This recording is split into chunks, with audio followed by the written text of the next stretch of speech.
My family didn't just finish dinner without me, they erased me from the table like I'd never belonged there.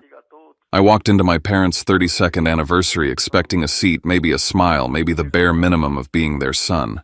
Instead, I found empty plates, cold coffee cups, and 14 familiar faces looking at me like I was late to a job they never paid me for. My mother didn't ask why I wasn't there. She didn't even pretend to care. She just slid a $2,000 bill across the table and said, "Since you missed dinner, you can cover it." My sister laughed.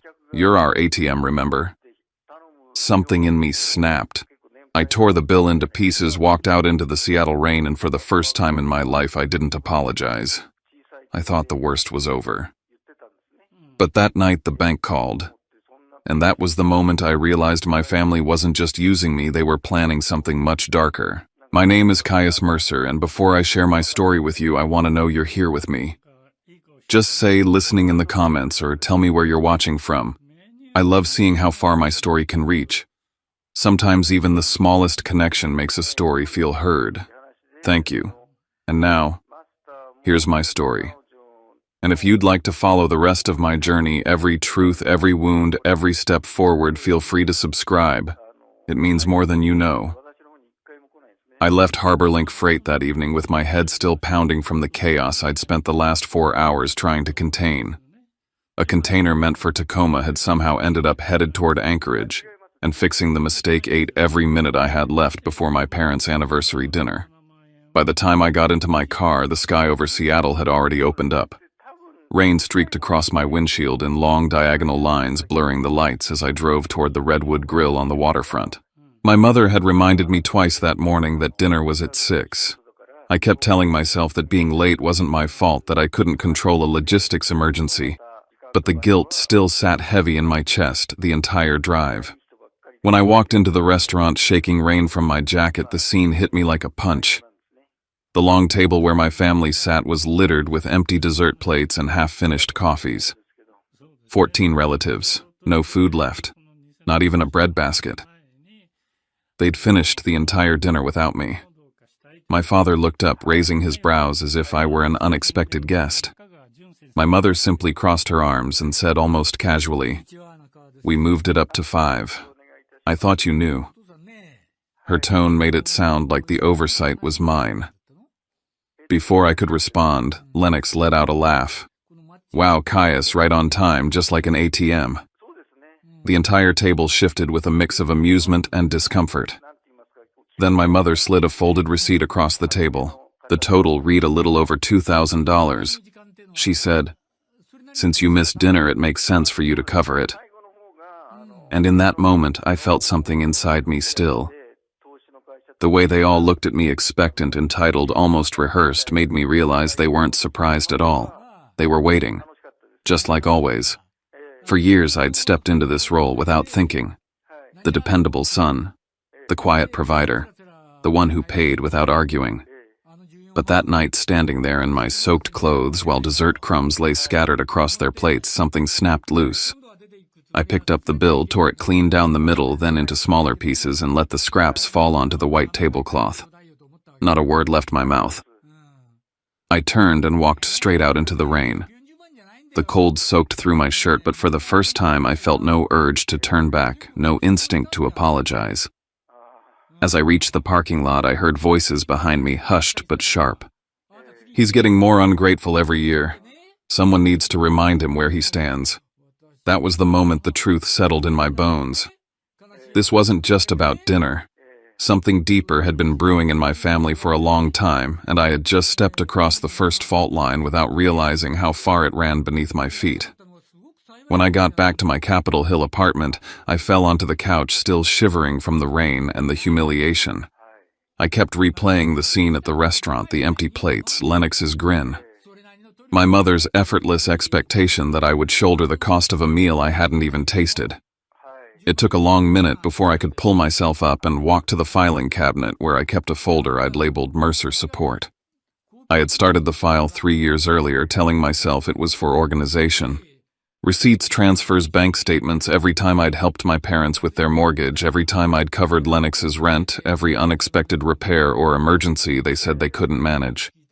At first, the folder was a way to keep track. Later, I realized it was the only evidence that I wasn't imagining things. I emptied the entire folder onto my desk. Paper after paper filled the surface until the wood disappeared beneath the mess.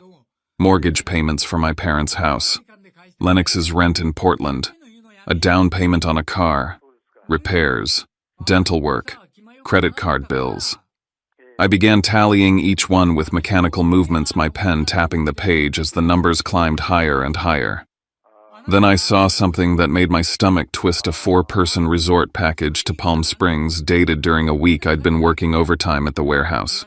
They'd gone on vacation, 4 people, and somehow my card had paid for it. When I added the final total, I pushed back from the desk so fast my chair nearly fell over. $52,891.66 in 3 years. My breath stuttered. I ran to the bathroom, gripping the sink as nausea hit me. It wasn't just the money. It was the realization that this wasn't accidental or occasional, it was systematic. Expected. I wasn't a son to them. I was a financial structure they'd built their comfort on. When the nausea settled, I walked back to the desk and began shutting everything down. I canceled every automatic transfer. I removed Lennox as an authorized user on my backup card. I blocked my parents' numbers, then my sister's, then every cousin who'd sat at that table pretending nothing was wrong. When I finally collapsed onto the floor surrounded by piles of paper, a strange mix of freedom and fear washed over me. I'd cut off the tap. But what would they do when they realized it? The answer came the next morning. I woke to 15 notifications from Facebook and a string of messages forwarded from friends. My relatives were posting publicly about me, claiming I was having a mental breakdown, that stress had made me unstable, that the family was worried and trying to get me help. They painted my silence as sickness, my boundaries as proof of collapse, and my refusal to pay for dinner as the act of a man who had lost control. They were rewriting the story before I even got a chance to tell mine. And I understood with a clarity that chilled me deeper than the rain the night before that dinner was only the beginning of a much larger truth I had yet to uncover. 3 days after the dinner, when silence from my family had settled into something heavy and sour in the air, someone knocked on my door. I expected a delivery, or maybe a neighbor. But when I opened it, there was Darian Wolf standing in the hallway, holding a paper bag that smelled like garlic and tomato, and a worn paperback about toxic family systems under his arm. We hadn't seen each other in months, but he stepped inside like he knew exactly why he was there. He didn't try to comfort me.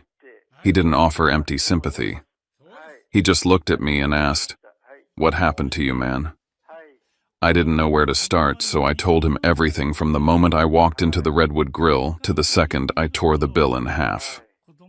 He listened without interrupting his expression, shifting from concern to something sharper, almost analytical. When I mentioned how calmly my mother had handed me a $2,000 bill. When I told him about Lennox calling me an ATM, he leaned back in his chair, studying me the way he examined case files. When I finished, he put the book on the table and said, "You're not outside your family, Caius. You're inside a system they built around your wallet." The words hit me with a clarity that felt like cold water. For the first time, I saw the pattern not as isolated incidents, but as an ecosystem, one that I'd been feeding without question. Darian asked if he could go through the documents in the folder on my desk. I handed him the Mercer support file, and he sifted through the receipts and statements with practiced precision. After a few minutes, he paused at a charge from a tech store in Portland. "You said you were in Seattle on this day, right?" I nodded. He slid the paper toward me. "Then your card was used without you. This is more than entitlement. This is access." The fear came slow rising from the center of my chest. I had thought dinner was the breaking point, but the more Darian spoke, the more it felt like I had only brushed the surface of something deeper. He suggested that I stop communicating with my family, at least for now, and observe. People who rely on someone financially always react when the supply changes, he said. Sometimes they tighten their grip. Sometimes they do worse. He told me to open new accounts, ones they didn't know existed. He helped me set up alerts and walked me through basic steps of isolating my finances from theirs. By the time he left, the sky outside had turned a muted shade of blue, and I felt like I had stepped into a different version of my life, one where I had to defend myself instead of defend them. That night, as I tried to unwind, my phone buzzed with a message from an unknown number. All it said was, "Don't make this bigger than it is. Every family has things like this." The words had no name attached, but they had a familiarity to them, something I recognized in the tone. It wasn't a warning. It was surveillance. And it told me exactly what Darian had suspected. Someone in my family was watching me more closely than I ever realized. I sat there in the dim light of my apartment, staring at the message, and the truth settled in my spine. The bill at the restaurant hadn't been the beginning. It had been the first crack in a structure that had been built around me for years, a structure that was only now starting to show its shape. Whatever I thought I knew about my family, I understood then that the real story was only beginning. A week later, while I was in Portland handling a warehouse inspection, my phone rang with a number I didn't recognize. I answered automatically, expecting a client. Instead, a woman from US Bank asked if she was speaking to Caius Mercer. Her tone was polite, but formal in that unsettling fraud department way. She informed me that a Black Reserve credit card had been opened under my name 2 months earlier, and that the current balance was a little over $21,000. For a moment, I couldn't speak. My mind stalled the way it does when you hear something you know is going to change everything. I told her I had never applied for such a card, and she pulled up the details. The card had been mailed to my parents' address in Bellevue.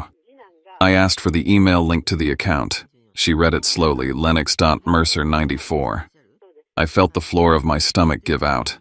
I hung up and called Darian immediately. He didn't sound surprised. He only said, "If this is real, Caius, it's a federal offense. And it means your sister didn't just use your money, she used your identity." When I got home later that night, there was a white envelope resting at my doorstep. No return address, no markings. Inside was a single slip of paper that read, "Don't ruin the family over this." The handwriting was slanted, almost rushed.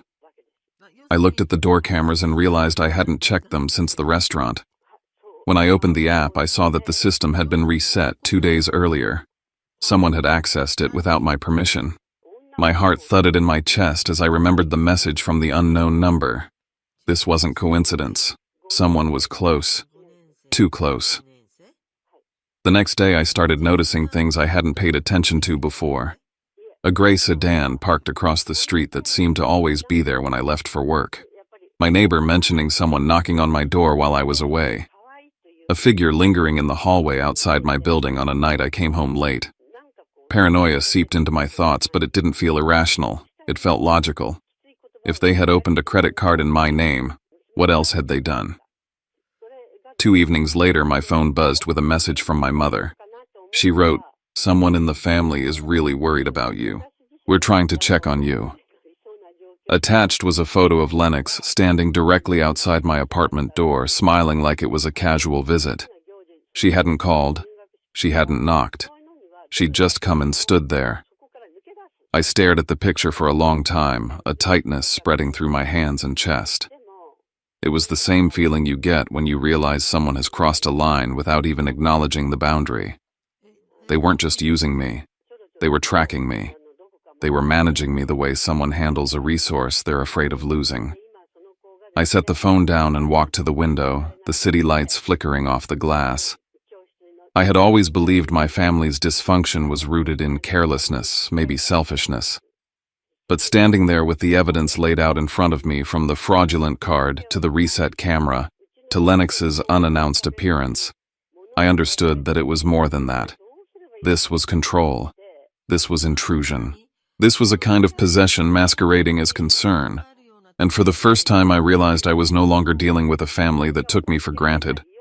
I was dealing with people who had crossed legal lines, ethical lines, and personal lines without hesitation. I was dealing with something I could no longer ignore. And the part that unsettled me most was knowing this was only the beginning of what they were willing to do. I drove to Bellevue with a tightness in my chest that didn't ease even as I turned into my parents' cul-de-sac. Everything looked painfully normal. My father was bent over the open hood of his car, pretending to tinker with something he had no intention of fixing. My mother stood in the yard clipping roses as if this were any ordinary afternoon, and Lennox lay on a hammock scrolling through her phone like she hadn't opened a credit card in my name. The sight of all three of them performing calmness made something in me settle, not peace, but certainty. They were hiding something, and they were pretending so hard it made the truth glow around the edges. I walked past my father without acknowledging his half-hearted greeting and placed the credit card application and bank statements on the patio table. "Explain," I said. My mother's smile faltered for a split second before she tried to brush it off. She called it an administrative mistake. My father chimed in saying banks get things wrong all the time. Their refusal to meet my eyes made my skin crawl. Then Lennox muttered under her breath, "I didn't even finish last month's quota." She froze the second she realized what she said, and the way my father shot her a warning look confirmed everything I needed to know. It was the first real crack in their facade. I felt something cold move through me. This wasn't just entitlement. This was a system, a plan, a practice.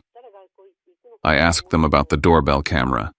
I told them someone had reset it and accessed my home security system. My mother widened her eyes in practiced shock, but my father's expression tightened, and Lennox suddenly couldn't look at me anymore. That reaction alone was enough to tell me the truth. I hit record on my phone inside my pocket and started asking questions. The kind of questions you ask when you already know the answer. Who opened the card?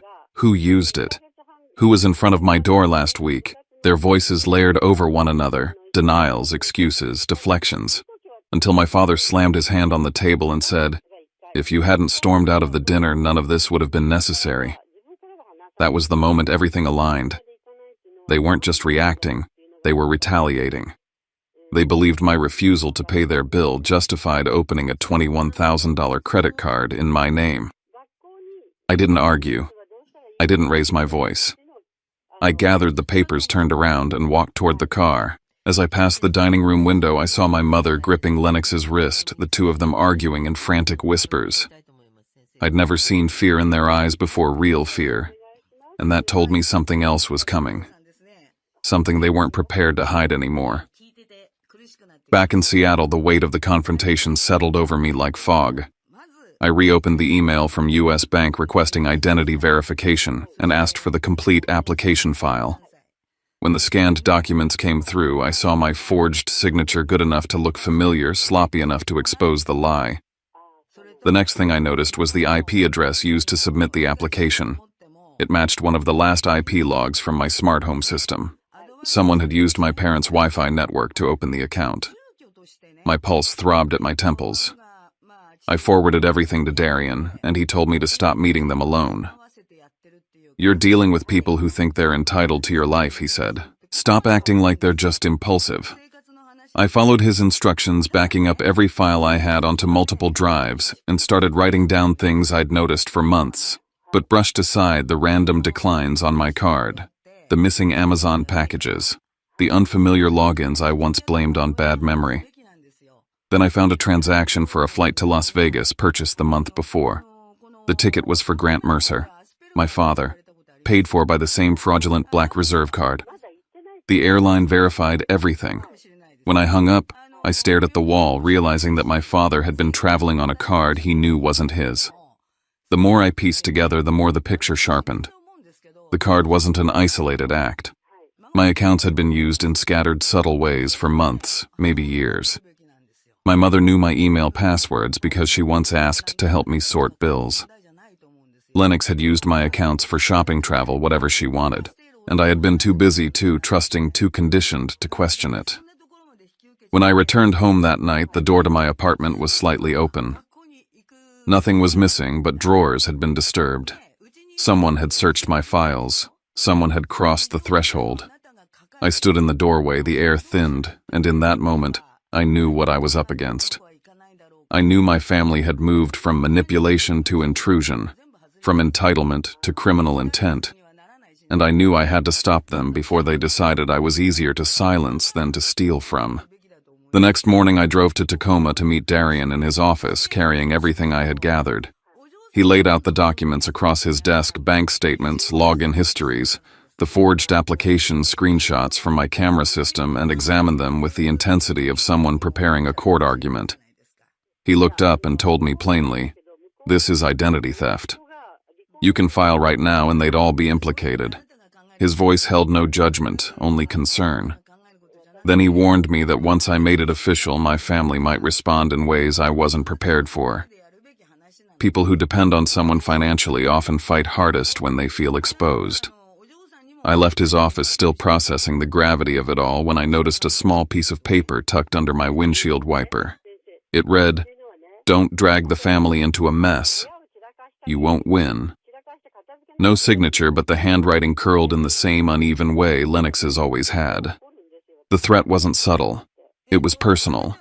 And it told me they weren't just scared, they were mobilizing.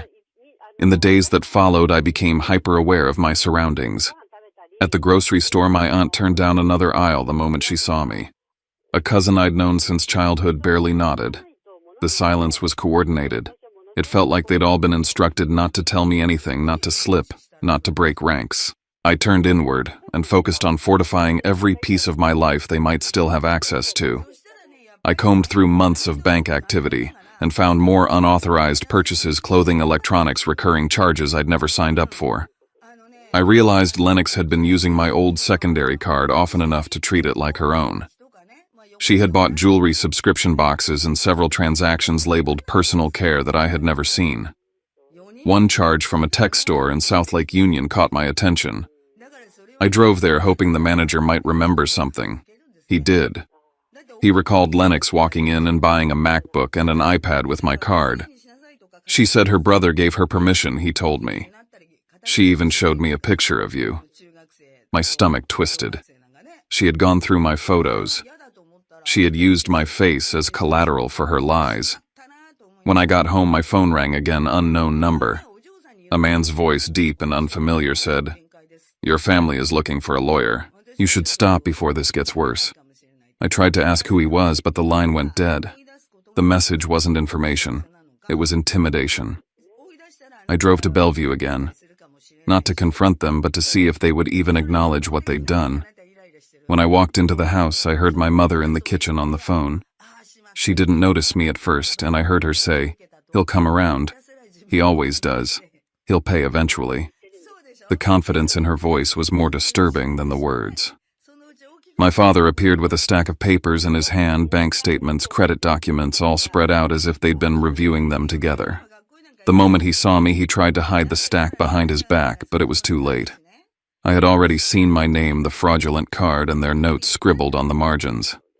They had discussed the card long before I confronted them. They hadn't been confused. They hadn't been careless. They had done it intentionally, methodically, and as a collective. I walked out of the house without saying a word. Their performances, their denials, their threats had all been pieces of something bigger. And standing on that porch with the door closing behind me, I finally understood it clearly. They were not afraid of losing me. They were afraid of losing access to me. I walked into my parents' living room with my phone already recording my pulse steady in a way it hadn't been for weeks. This time I didn't circle around the issue. I didn't play polite. I looked at the three of them, my mother on the couch, my father standing near the fireplace, Lennox leaning against the kitchen doorway, and said plainly, "I know the credit card was opened illegally, and I know who did it." The shift was immediate. My mother clutched her chest as if I had slapped her. She said I was twisting the truth, said my accusations were hurting her more than I could imagine. My father's voice rose instantly, calling me ungrateful, telling me I was choosing outsiders over my own blood. Their reactions felt rehearsed, like a script they had used on each other for years. Lennox stepped forward with a smirk that barely masked her nerves. She said I didn't understand family responsibility, that I wasn't strong enough to carry what they carried. The confidence in her voice only made her slip more obvious. Without a word, I laid the printed records on the coffee table, every transaction tied to the stolen card, the Las Vegas flight, the purchase of the MacBook and iPad. Lennox's face drained of color. My father immediately turned to my mother, demanding to know why she hadn't stopped it. My mother snapped back, insisting Lennox only did what she believed I allowed. Neither of them looked at me directly anymore. I pointed at the stack. "Explain why the card was opened 2 days after your anniversary dinner." Silence flooded the room. Then my father broke. "Because you humiliated us at the restaurant," he shouted. The words hung in the air like smoke, undeniable. It was the first honest sentence any of them had spoken. I lifted my phone. "Every word you say is being recorded," I said. My father's face turned gray. My mother stumbled to her feet, panic rising in her eyes. Lennox lurched toward me as if she could rip the phone from my hands, but I stepped back and sent the file to Darian in one click. My mother's voice cracked into something sharp and desperate. "If you walk out now, you'll have no family left." For the first time in 30 years, I didn't swallow the threat. I didn't shrink. I looked at her and said, "I haven't had a family for a long time." As I opened the front door, I saw a black sedan parked on the curb. A man I recognized from distant reunions, the cousin who studied law, sat inside with a briefcase on his lap. They had called legal backup before I even arrived. The realization settled like coldness in my spine. This wasn't a misunderstanding. They were preparing for battle. And I walked to my car knowing the next step wouldn't be emotional, it would be legal, and it would be final. I spent that night sitting in the dark of my apartment, the city outside buzzing while my phone glowed on the table. I kept replaying the confrontation, the admission, the fear in their eyes. It didn't feel like a family conflict anymore, it felt like a siege. I sent everything to Darian, the recording, the documents, the photos. He responded within minutes, telling me the evidence was more than enough to open a full case of identity theft. He told me not to go back to Bellevue under any circumstances. Then he drafted a formal demand letter giving my parents and Lennox 72 hours to repay the balance and acknowledge the fraudulent activity before we filed the report. The next morning I sent the letter myself. I ended it simply. "If you do not comply within 72 hours, I will file the complaint." Less than 24 hours later, my mother showed up at HarborLink Freight. She walked into the lobby crying loudly enough to draw stares from the entire floor. She accused me of destroying the family, begged for sympathy from people who didn't even know her.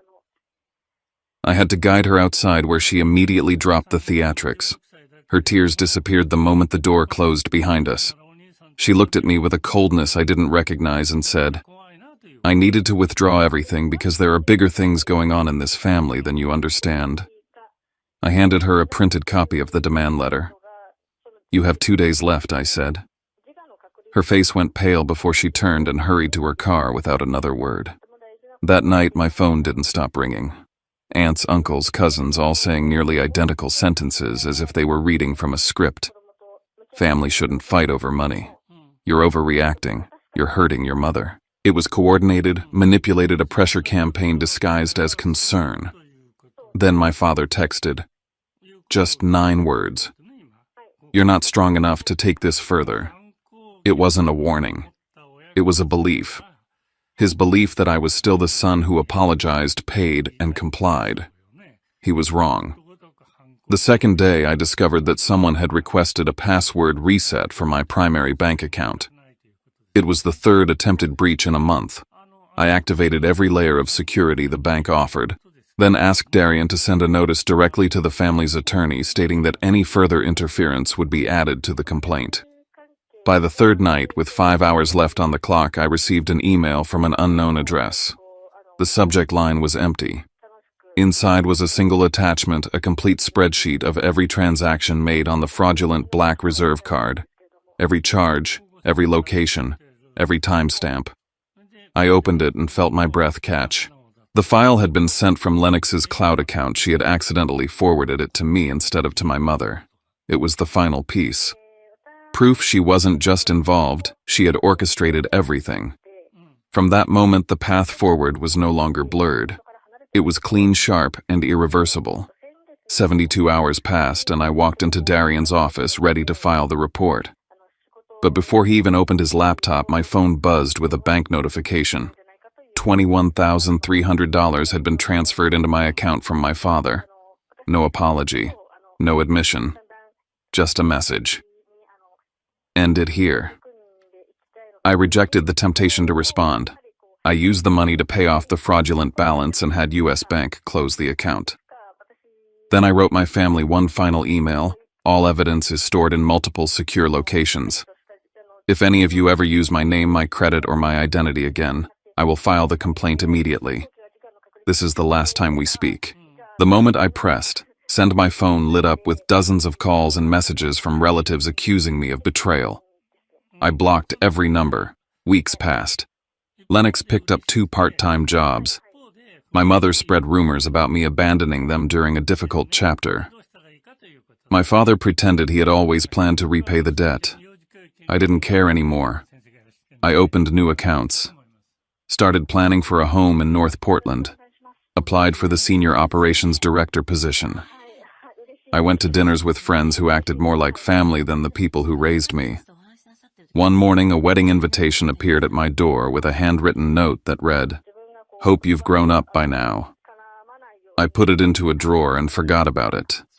That evening, my mother sent me an email with just one word in the subject line: family. I didn't open it. I didn't hesitate. I deleted it and emptied the trash folder.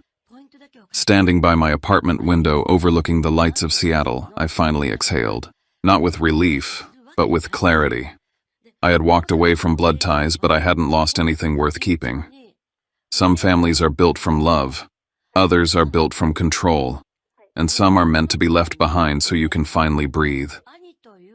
I chose the path forward, and for the first time in my life, the path was mine alone. When everything finally settled after the emails were deleted, the accounts were closed, and the last thread binding me to the people who misused my trust had been cut, I found myself standing in a place I never expected: a quiet, unfamiliar freedom. It didn't come with celebration or triumph. It came softly, like the moment after a storm, when you realize the thunder has stopped and the world is suddenly strangely still. I kept thinking about that number 72 hours. What started as a deadline for my family slowly became a different kind of countdown. 72 hours to choose myself. 72 hours to break a cycle I didn't even know I'd been living in. 72 hours to step out of a life where my worth was measured in dollars, not humanity. And when I came out on the other side, nothing about them had changed. Everything about me had. There's something profound about realizing you don't have to keep bleeding just because someone else calls it love. Something liberating about setting down a burden you carried so long you mistook it for a part of your body. Something unbelievably peaceful about closing a door that was only ever half open for you anyway. I won't pretend it was easy. Walking away from family never is. There were moments when guilt gnawed at me, moments when old habits whispered that I should apologize, smooth things over, go back to my role.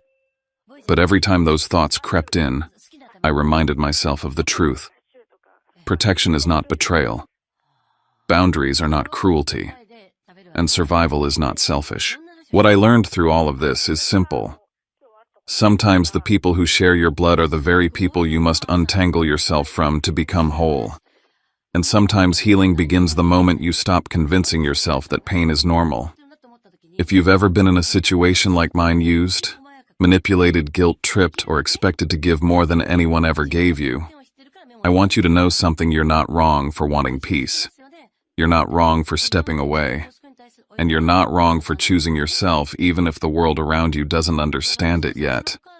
Before I let this chapter close, I'd love to know you're here with me. Comment "still here" or tell me where you're listening from. It means more than you think to know that someone out there understands, even for a moment.